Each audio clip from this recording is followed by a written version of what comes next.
Speaker sir, మంత్రి గారు ప్రశ్నకు కొంచెం సమాధానం బాధ్యతగా ఇస్తే బాగుంటుంది అధ్యక్ష. మేము అడిగిన ప్రశ్న రోడ్లు మరియు భవనాల శాఖ పరిధిలో ప్రభుత్వ ప్రైవేట్ భాగస్వామ్యంతో రోడ్లు వేయడానికి ప్రభుత్వం వద్ద ప్రతిపాదన ఏమైనా ఉన్నదా? ప్రశ్నకు ఏమని ఇచ్చారు సమాధానం? లేదండి. ఇది బడ్జెట్ బుక్, గౌరవనీయులు బట్టి విక్రమార్క గారు మొన్న అసెంబ్లీలో పెట్టిన బడ్జెట్ బుక్. ఇందులో ఏం చెప్పారంటే అధ్యక్ష, 40% ప్రభుత్వ నిధులతో 60% ప్రైవేట్ డెవలపర్ల పెట్టుబడితో రహదారులను అభివృద్ధి చేస్తాం. బడ్జెట్లోనే మంత్రి గారు స్పష్టంగా చెప్పారు, ప్రైవేట్ డెవలపర్స్ యొక్క పెట్టుబడులతో మేము 60% ప్రైవేటులతో పెట్టుబడి పెట్టిస్తాం, రోడ్లు వేస్తామని బడ్జెట్లో ఆర్థిక మంత్రి గారు చెప్పారు. అసెంబ్లీలో ప్రశ్న అడిగితే ఈ గౌరవ R&B మంత్రి గారు ఏమంటున్నారంటే ప్రశ్నకు ఆన్సర్ లేదండి అని చెప్పారు. లెట్ మీ క్వశ్చన్, అన్ని క్వశ్చన్లు కలిపి ఆన్సర్ చేయమనండి సార్. అరే గింత ఒప్పుకోలేకపోతే ఎట్లా సార్? మనుషులకు కొద్దిగా కూర్చోమనండి. Let me ask the questions. గంత ఒప్పుకోలేకపోతే ఎట్లా?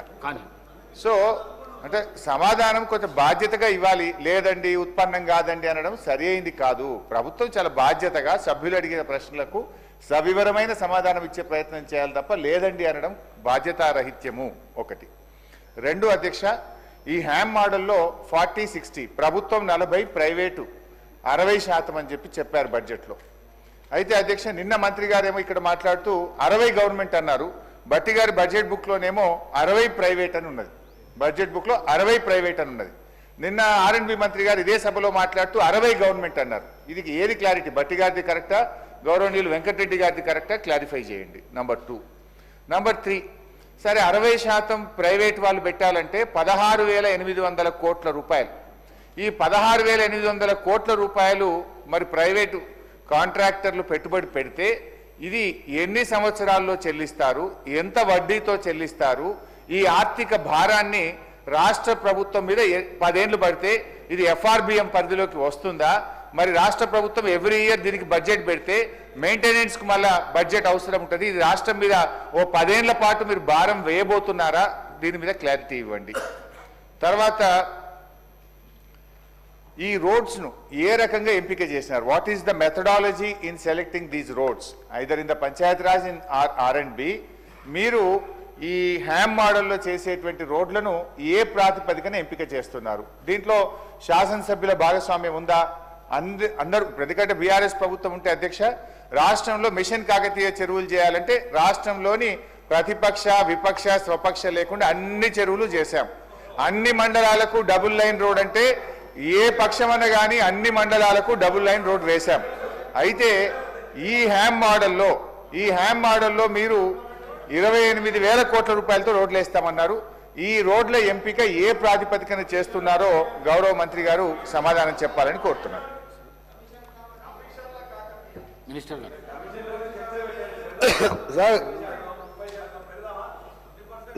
సార్ మన గౌరవనీయులు సీనియర్ శాసనసభ్యులు హరీష్ రావు గారు, మీరు మీ ప్రశ్నలో ఒకసారి మీ ప్రశ్న మళ్ళొకసారి చదువుకోండి. రోడ్లు మరియు భవనాల శాఖ పరిధిలో ప్రభుత్వ ప్రైవేట్ భాగస్వామ్య విధానంలో నమూనాలో మీరు వేసింది మీకు చదువుతున్నారు. విధానంలో రోడ్లు వేయడానికి ప్రభుత్వం వద్ద ఏదైనా ప్రతిపాదన ఉందా అని వారు వేసిన ప్రశ్న ఇది. ఆయన సమాధానం బాగాలేదు మంత్రి గారిది, మొత్తం నేను అడిగింది వేరను. ఈ ప్రశ్న ఇదే అధ్యక్ష, అందరు వింటున్నారు.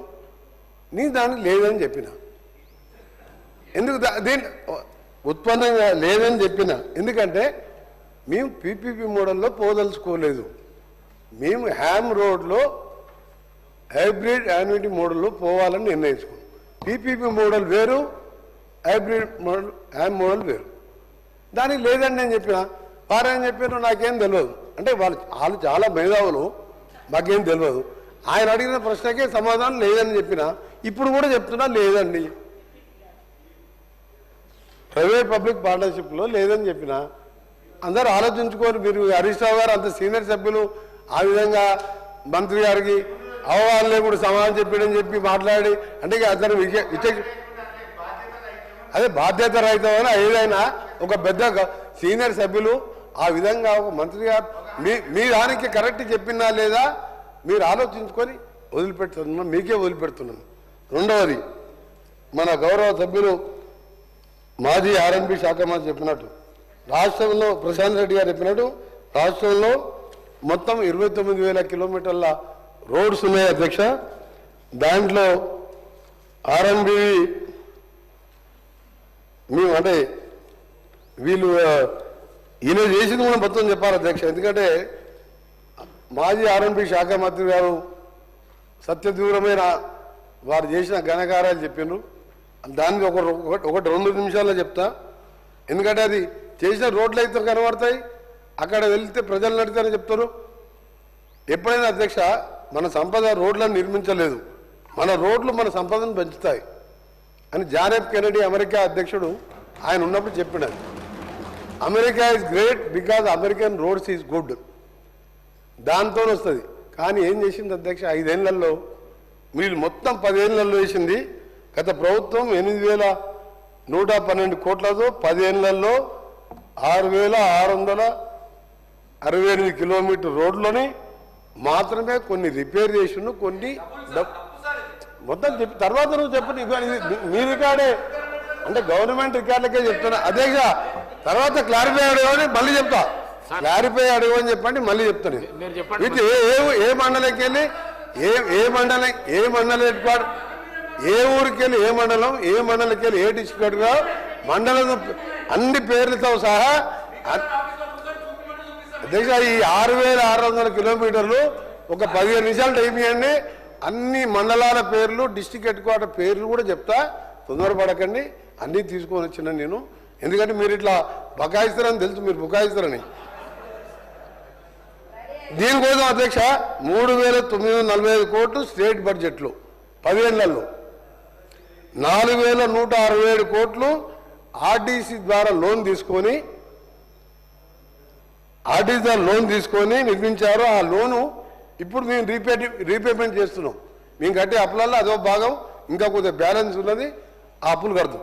అంటే వీళ్ళు మొత్తం పెట్టింది అధ్యక్ష 10 ఏళ్లలో 3,945 కోట్లు మాత్రమే. ఆ లోన్ అప్పు మేము కడుతున్నాం.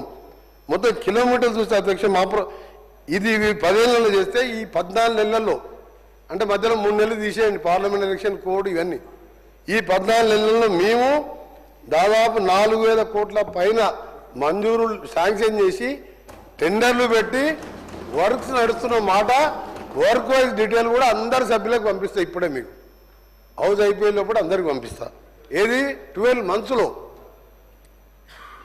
10 ఏళ్లలో నిర్మించిన రోడ్లని 1 సంవత్సరంలో మేము పూర్తి చేసినాం. ఇది ఎక్కువ మేము చేస్తాం కానీ పని ఎక్కువ చెప్పుకోం అధ్యక్ష. వాళ్ళేమో తక్కువ చేస్తారు, ఎక్కువ చెప్పుకుంటారు. వాళ్ళు ఏంటంటే మొత్తం బ్రహ్మాండంగా ఉంది, బ్రహ్మాండం అనుకుంటే నడిపించింది కదా. మాకు బ్రహ్మాండం ఏం లేదు అధ్యక్ష. ప్రజలకు సౌకర్యం కల్పించాలి. దాంతోపాటు మీరు అధ్యక్ష 2018 నుంచి ప్రశాంత్ రెడ్డి గౌరవ